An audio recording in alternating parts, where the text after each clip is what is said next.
love having big lips, a big nose, kinky hair. I have filled out a little bit, so having curves, I think it's beautiful. And I think people accepting curves is the beautiful thing. I do think that appropriation, that's the hard part, when you have certain brands, high fashion brands, renaming Bantu knots and calling it something different, or renaming cornrows and calling it boxer braids or whatever. That's when it feels weird, because it's coming from a specific culture that is not meaning that only this culture can ever do these things. But if someone wants to wear braids in their hair, cool. Just know that, you know, folks in Africa have been doing it for a very long time. You know, that's my thought.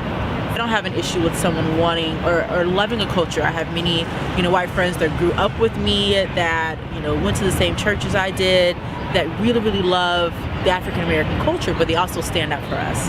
They also know that when things are happening, that they have a responsibility, if you're going to partake in the culture, to also speak out for the culture. And that's important to me. And if there are things that are more sacred to us as Black people, you know, wearing kente cloth or certain things that are really, really traditionally African, I think when people don't, if you're not from the culture, then it does get a little fuzzy in that way. It'd be someone wearing a hijab and they're not Muslim, or they're not, you know, from that culture, they don't know the meaning behind it.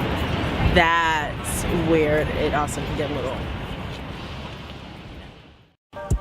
You pay to be brainwashed. A new you, let them rake the knowledge from your scalp. Scratch ancestors from your cradle caps. Kinky, curly, we need to straighten you out. Yes, deep condition me, don't forget the extra sheen. I wanna gleam, shine, be brand new. I mean,